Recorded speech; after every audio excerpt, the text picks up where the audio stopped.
जय श्री कृष्ण भाइयों और बहनों। अब आने वाला है बहुत ही पुण्यदायी पावन कार्तिक का महीना, जिसका व्रत करने वाले मनुष्य के पुण्यों का वर्णन श्री ब्रह्मा जी भी नहीं कर सकते हैं। यह व्रत संपूर्ण पापों का नाश करने वाला है, पुत्र पौत्र और धन धान्य को बढ़ाने वाला है, सुख समृद्धि और शांति को बढ़ाने वाला है तथा कार्तिक मास स्नान करने वाले मनुष्य को सीधे बैकुंठ धाम में भगवान श्री हरि विष्णु के चरणों में स्थान दिलाने वाला है। ऐसा पावन पुण्यदायी कार्तिक का महीना अब चालू होने वाला है और इस वीडियो में मैं आपको यही बताने वाली हूँ कि कार्तिक का स्नान कैसे करें, कार्तिक में क्या क्या नियम धर्म का पालन करें, किन किन चीज़ों का दान पुण्य करें और किस तरह के नियम निभाते हुए कार्तिक का महीना बिताना चाहिए और कार्तिक के महीने में कहाँ कहाँ दीपदान करें और भगवान लड्डू गोपाल जी की पूजा अर्चना कैसे करें। इन सब बातों को मैं इस वीडियो में आपको बताने वाली हूँ। कार्तिक मास की पूर्व तैयारी कैसे करें, इन सब चीज़ों को मैं आपको बता रही हूँ, तो आप वीडियो में शुरू से अंत तक बने रहें। और चलिए वीडियो शुरू करती हूँ। सबसे पहले मैं आपको बताऊंगी कि कार्तिक मास का स्नान कैसे करना चाहिए, कहाँ कहाँ करना चाहिए और कब करना चाहिए। सबसे पहले मैं आपको कार्तिक स्नान के बारे में बता रही हूँ कि स्नान कैसे करें, कब करें और कहाँ कहाँ करें। तो चलिए वीडियो शुरू करती हूँ। शरद पूर्णिमा के दूसरे दिन कार्तिक कृष्ण एकम से कार्तिक मास की शुरुआत हो जाती है और उसी दिन से नियम से 1 महीने तक स्नान करना चाहिए। कार्तिक मास में सुबह ब्रह्म मुहूर्त में उठकर तारे की छाया में स्नान करने का ही बहुत अधिक पुण्य प्राप्त होता है और यही इसका महत्व है। कार्तिक स्नान यानी सुबह ब्रह्म मुहूर्त में उठकर स्नान करना। कार्तिक मास में स्नान कई तरह से किया जाता है। जैसे कई लोग जिनके घरों के पास तालाब या कुएं या झील वगैरह है, वो लोग अटल पानी स्नान का नियम लेते हैं और नदी में जाकर अटल पानी उसे कहते हैं कि सबसे पहले उस पानी में स्नान किया जाए, उसे अटल पानी स्नान कहते हैं। और नदी, पोखर, कुएं, तालाब या किसी पवित्र नदी में कार्तिक के महीने में अवश्य स्नान करना चाहिए। इसके अलावा अगर आप घर पर स्नान कर रहे हैं तो अपने वॉशरूम में घर पर ही स्नान करते समय अपने नहाने के जल में तिल, गंगा जल और तुलसी की मिट्टी डालकर उस पवित्र जल से स्नान करें। स्नान करते समय सर्वप्रथम हाथ में जल और अक्षत और पुष्प लेकर सर्वप्रथम पहले दिन ही संकल्प लें और बोलें कि हे भगवान, मैं कार्तिक मास के स्नान को आज से प्रारंभ कर रहा हूँ और इससे महीने भर तक कार्तिक स्नान करूँगा। हे जनार्दन, हे दामोदर, हे भगवान, मैं आपको प्रसन्न करने के लिए कार्तिक पक्ष में विधिवत प्रातः स्नान कर रही हूँ। आपकी कृपा से मेरे समस्त पाप नष्ट हो जाए। हे भगवान, मैं कार्तिक मास में व्रत तथा विधि पूर्वक स्नान करने वाली हूँ और आप राधिका जी के सहित मेरे इस अर्ध को, मेरे संकल्प को ग्रहण कीजिए। मेरे इस कार्तिक स्नान और व्रत को सफल बनाइए। इस तरह का संकल्प लेकर और स्नान प्रारंभ करें। अगर आप किसी नदी में स्नान कर रहे हैं तो नदी में प्रवेश करें और नाभि तक के जल में पहुंचकर ही खड़े हो जाएं और वहां पर विधि पूर्वक स्नान करें। जो गृहस्थ लोग हैं वह तिल और आंवले के चूर्ण को लगाकर स्नान करें और जो विडो स्त्रियां हैं या जति है वो तुलसी की जड़ की मिट्टी लगाकर स्नान करें। इसमें कुछ तिथियां निषेध बता गई है, जिन तिथियों पर आंवले और तिल से स्नान नहीं करना चाहिए, जैसे सप्तमी, अमावस्या, नवमी, त्रयोदशी, द्वितीया, दशमी आदि तिथियों को आंवले और तिल से स्नान नहीं करना चाहिए। स्नान करते समय सभी देवताओं का स्मरण करें, सभी पवित्र नदियों का स्मरण करें और सभी वेदों का स्मरण करें, सभी ऋषियों का और गंगा आदि सभी नदियों, संपूर्ण तीर्थों का, 7 समुद्र और समस्त जलाशयों का स्मरण करते हुए स्नान करें और कहें कि सभी देवी देवता यह कार्तिक स्नान सफल बनाए और मुझे पवित्र करें। इन शब्दों को कहकर स्नान करने के पश्चात ब्रह्म मुहूर्त में उठकर तारे की छांव में भगवानों और सभी देवी देवताओं का स्मरण करते हुए जल में तिल, गंगा जल, आंवले का रस आदि सब चीजें डालकर प्रतिदिन स्नान करना चाहिए। स्नान करने के बाद पूजा कैसे शुरू करें। तो पूजा के लिए हमें भगवान राई दामोदर लड्डू गोपाल की सेवा कार्तिक के महीने में करना चाहिए। कार्तिक का महीना लड्डू गोपाल भगवान का ही महीना है। उनकी खूब पूजा अर्चना सेवा करना चाहिए, उन्हें अच्छे अच्छे भोग लगाना चाहिए। तो प्रथम दिन से ही भगवान लड्डू गोपाल का दूध और दही से अभिषेक करें और उनका अच्छा अच्छा श्रृंगार करें, उन्हें अच्छे अच्छे चीज़ों का रोज भोग लगाएं और उनकी आरती करें। उनके 33 नामों का स्मरण करें। 33 नामों की लिस्ट में मैं अपनी चैनल पर डाल दूंगी। उन 33 नामों को लेते हुए ही भगवान का दूध, पंचामृत, दही आदि से अभिषेक रोज करें और फिर उन्हें शुद्ध जल से स्नान करवाकर उनका रोज श्रृंगार करें और उन्हें अच्छे सुगंधित चंदन द्रव्य लगाएं, तिलक करें और उन्हें अच्छे अच्छे गहने पहनाएं, अच्छी अच्छी नई नई पोशाकें पहनाएं और उनका उत्सव मनाएं। इस तरह लड्डू गोपाल का राई दामोदर के सहित स्मरण करते हुए उनकी सेवा करें। कार्तिक के महीने में कुछ पवित्र पेड़ों की पूजा करना आवश्यक होती है, जैसे तुलसी, आंवला, पीपल, केला। इन पवित्र वृक्षों की पौधों की अवश्य पूजा करना चाहिए। कार्तिक के महीने में शुरू दिन से ही 5 पत्थर की पटवारी की स्थापना करें। 5 पत्थर को दूध, दही, गंगा जल से स्नान करवाकर उन्हें एक जगह तुलसी क्यारे में या पीपल के पेड़ के नीचे जहां भी आप पूजा करते हैं वहां पर पटवारी की स्थापना करें और रोज पटवारी की पूजा करें। उन्हें दूध, दही चढ़ाएं और सभी पदार्थों से उनकी पूजा करें और उन्हें भोग लगाएं। इस तरह 1 महीने तक पटवारी की पूजा का भी नियम कार्तिक के महीने में लेना चाहिए। कार्तिक के महीने में पटवारी की कथा भी प्रतिदिन सुनने चाहिए। कार्तिक के महीने में प्रतिदिन अन्न का दान करना चाहिए। रोज 1 कटोरी किसी भी तरह का अनाज ले लें। वैसे तो वार के हिसाब से अन्न का दान करें, जैसे सोमवार को सफेद चीज, चावल, शक्कर, दूध आदि, मंगलवार को लाल चीज, बुधवार को हरी चीज, मूंग या हरी सब्जियां, गुरुवार को चने की दाल और पीली चीजें, पीले फल, शुक्रवार को केसरिया और पिंक कलर की चीजों का दान करें। शनिवार को उड़द और काली और नीली चीजों का दान करना चाहिए।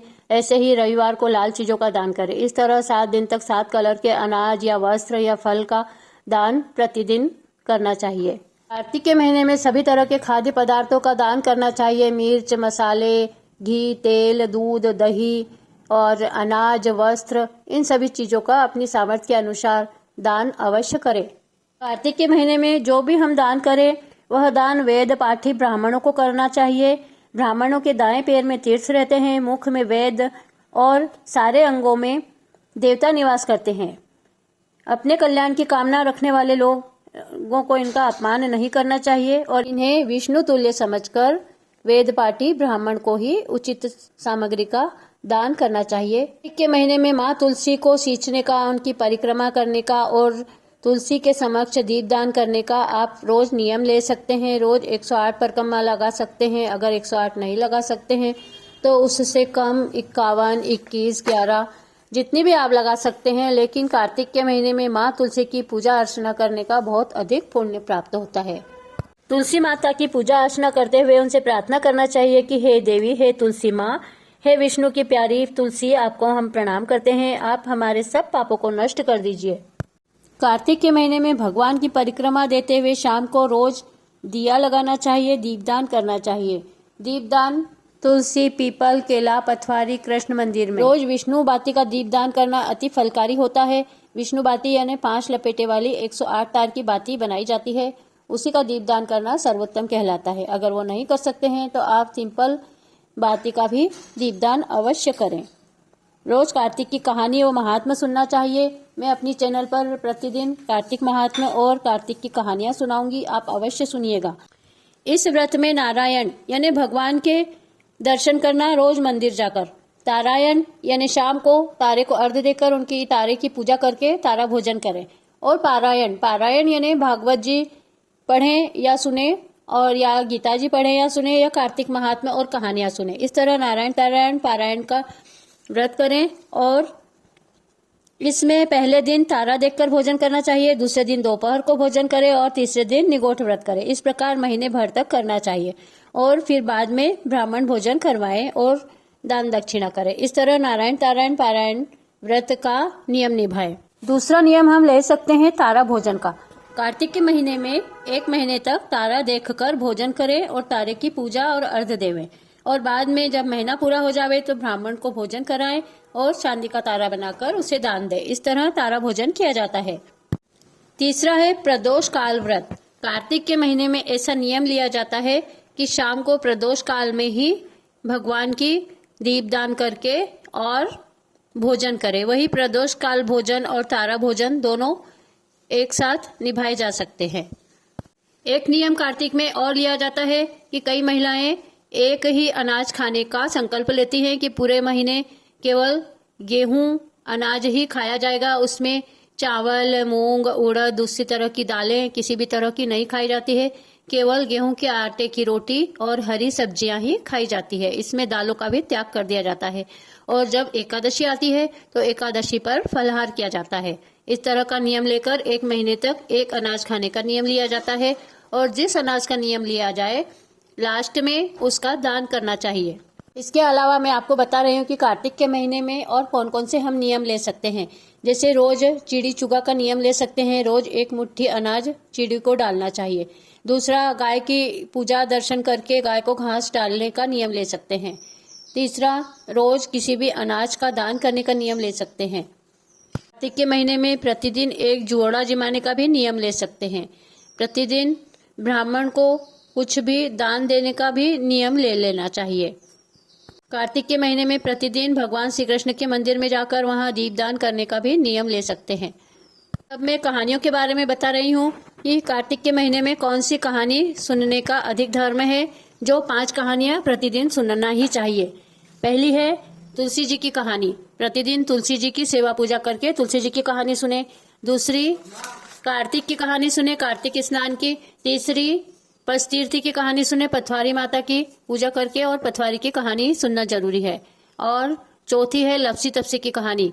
माना जाता है कि कार्तिक स्नान में अगर लपसी तपसी की कहानी या उनका स्मरण नहीं किया जाए तो कार्तिक स्नान का पुण्य लपसी तपसी को चला जाता है। और अंत में गणेश जी की कहानी अवश्य सुनना चाहिए। इस तरह प्रतिदिन ये 5 कहानियां अवश्य सुनना चाहिए। जो लोग महीने भर तक कार्तिक स्नान नहीं कर सकते उन्हें कार्तिक के लास्ट में 5 दिन देव उठनी एकादशी से लेकर कार्तिक शुक्ल पूर्णिमा तक 5 दिन का व्रत, उपवास, दान पुण्य, दीपदान कर लेना चाहिए, जिससे पूरे महीने भर कार्तिक स्नान का पुण्य फल प्राप्त हो जाता है। कार्तिक मास में व्रत करने वालों को क्या क्या नहीं खाना चाहिए यह बता रही हूँ। सभी तरह की दालों का त्याग कर देना चाहिए। जीव का मांस बिल्कुल नहीं छूना चाहिए, और पान में चूना नहीं खाना चाहिए। नींबू, मसूर और बासी अन्न का त्याग कर देना चाहिए। जूठा अन्न बिल्कुल भी प्रयोग में नहीं लाना चाहिए। बकरी, गाय तथा भैंस के अतिरिक्त अन्य किसी भी पशु का दूध प्रयोग में नहीं लाना चाहिए। तांबे के बर्तन में रखा हुआ पंचगव्य और बहुत छोटे से घड़े का पानी एवं केवल अपने लिए ही पका हुआ अन्न प्रयोग करना चाहिए। सिंघाड़ा, प्याज, मट्ठा, गाजर, मूली इन सब वस्तुओं का भी बिल्कुल प्रयोग नहीं करना चाहिए। लौकी, काशीफल, तरबूज आदि वस्तुओं को भी नहीं खाना चाहिए। कार्तिक मास में किसी की चुगली और निंदा नहीं करना चाहिए, झूठ नहीं बोलना चाहिए, किसी से द्वेष नहीं करना चाहिए, और तीर्थ के अतिरिक्त अन्य कहीं भी यात्रा नहीं करना चाहिए। कार्तिक मास में भगवान विष्णु को प्रसन्न करने के लिए गायन, वादन, नृत्य, जागरण आदि करते रहना चाहिए। भगवान के कीर्तन करना चाहिए। भगवान का ओम नमो भगवते वासुदेवाय का जाप करना चाहिए। अगर हो सके तो भागवत सुनना और पढ़ना चाहिए। गीता का पाठ करना चाहिए। इस तरह भगवान विष्णु का नाम जाप, भजन, कीर्तन करते रहना चाहिए। इसी से भगवान मनुष्य का उद्धार करते हैं और सीधे भगवान के बैकुंठ धाम में उनके चरणों में स्थान देते हैं।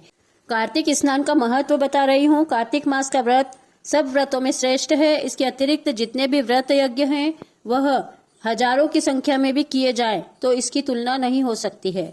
यज्ञ करने वाले मनुष्य केवल स्वर्ग में ही जाते हैं, लेकिन कार्तिक मास में व्रत करने वाला प्राणी सीधा बैकुंठ को जाता है। प्रिय भाइयों बहनों, यह थी कार्तिक स्नान के बारे में संपूर्ण जानकारी। अगर आपको मेरी यह दी गई जानकारी पसंद आई हो तो आप मेरे चैनल को सब्सक्राइब कीजिए, बेल आइकन को प्रेस कर लीजिए और इस वीडियो को जल्दी से अधिक शेयर कीजिए, जिससे सभी कार्तिक स्नान करने वाले इसका लाभ ले सकें। और मेरे चैनल पर प्रतिदिन सुनिए कार्तिक महात्म्य की कथाएं और कार्तिक की कहानियां। जय श्री कृष्णा।